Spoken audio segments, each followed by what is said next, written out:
Ako'y pumikit at sinambit ko, Ama,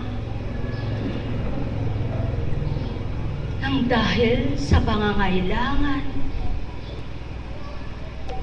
sapagkat mga anak mong hinirang ay walang kayamanan, maliban mangilan-ngilan sa kanila ang may kakayaan sa buhay. Natanggap ko ito na bayaran ang kanyang tinig para lamang makamit at mapuna ng kailangan.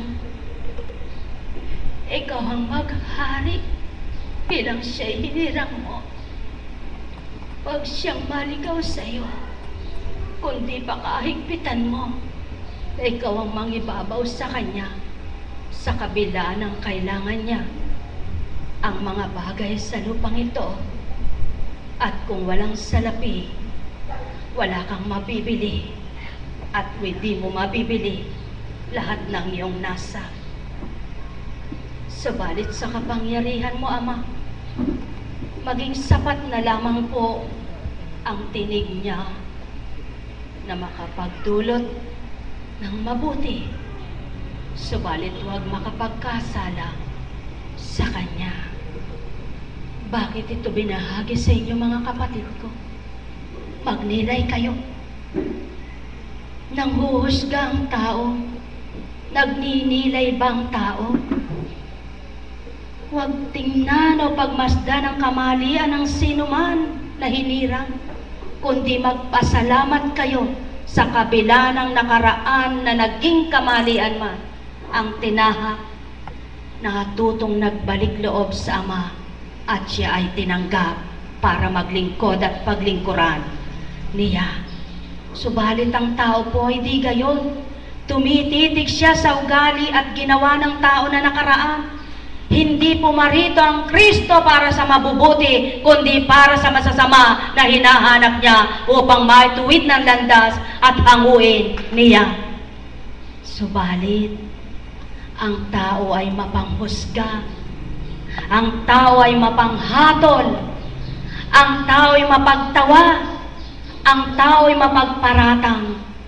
Subalit, ang taong totoong may takot sa Ama, ang kapatid niyang batid niyang nagkasala at naligaw ng landas, magsusumangit, magsusumikap siya'y mahango niya, maituwid at maakay. Iyaan ang kalooban ng Ama at yan ang kagustuhan ng Kristo. Kaya pinagkaloob ng Ama na ibaba ang anak upang may palaganap ang salita at ang salita'y magkabuhay at ang may buhay na tumanggap ay magkaroon ng pagbabagong buhay.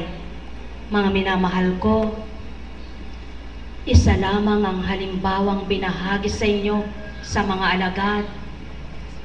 Subalit, lahat ng alagad nagsusumakit, nagsusumikap na magbago, na matalikdan ang nakaraan, magampanan ang tinanggap, maging marapat sa pananaw ng Ama. Kaya hindi niyo po dapat hatulan kung tutuusin. Bagkus, kailangan ay ipanalangin upang ang nagsusumakit, nagsusumika, makasadsad sa kanyang tinanggap. At di lamang yaon, makapagtagumpay, pangganap. Sumainyo ang kapayapaan, mga minamahal. Buhay po ba ang Diyos?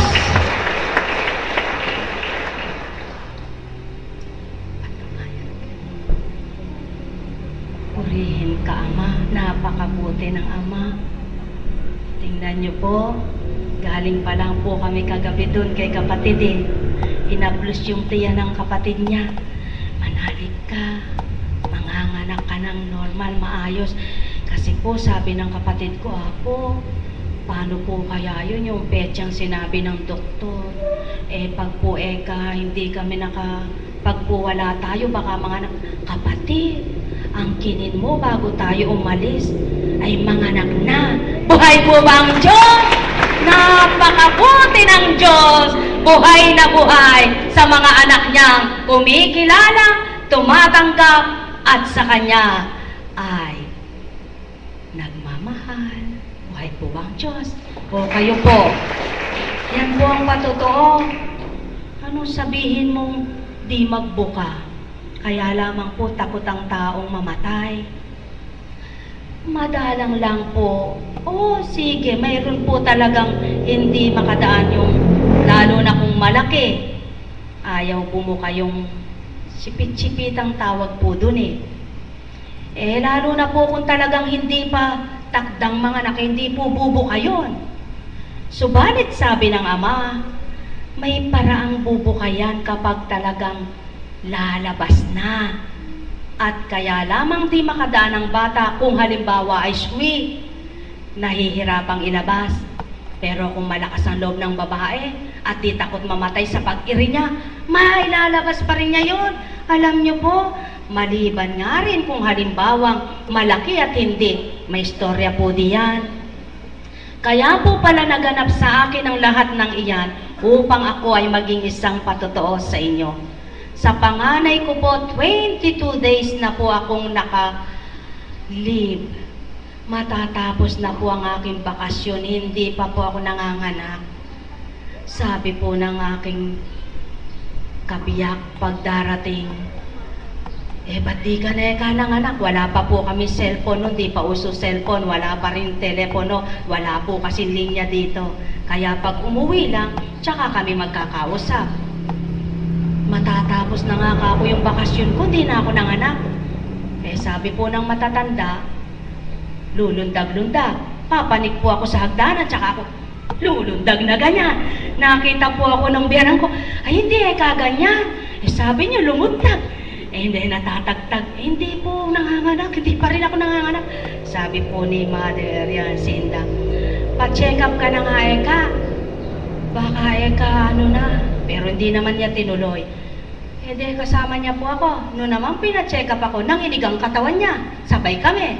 Bakit po? Nervyosa po ako noon. Sabi ng doktora, pag di pa lumabas Eka ngayon yan, hanggang bukas, malulumot sa dugo ang anak mo, mamamatay.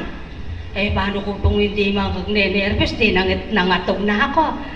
Eto na po. Tinengga na po dyan, pinarada na yung sasakyan at maaga na akong iaalis. Sabi nila, doon na lang Eka natin dalhin, sa Malolos. Inosente po ako, siyempre sunod-sunod lang ako sa gusto nila. Napakatanga ko po. Hindi ko alam ang panganganak, hindi ko alam din kung paano. Istorya po ito, makinig po kayo. Sa kalagitnaan, eto na po kamo. Dinala na po ako sa ultrasound sa San Fernando. Tapos binalik ako sa, hindi po pala sa San Fernando, Malolos po yun, may pinagpuntahan kaming hospital para doon pa ako yung ultrasound. Nung bumalik na po, sabi ng doktora, 50% cesarean, 50% normal. Sabi na po pero hindi po nila sinasabi yun sa akin. Pinag-labor pa rin po ako. Doon po sa labor room, meron po ako nakatabi, isang nagaganyan, tuktok ng tuktok sa mga pinggan, at dito naman, meron naman pong dinudugo na nakadextrose ng dugo, nakasaksak ng dugo. Pag sumisigaw po yung gumaganyan natatawa ko, na natatakot na hindi ko, ba't dyan nyo ako dinala? Sabi ko, hindi pwede Eka, dyan Eka ang labor room mayabang po ako noon. Sabi ko, ba't dito nyo ako dinala? May pambayad naman ako.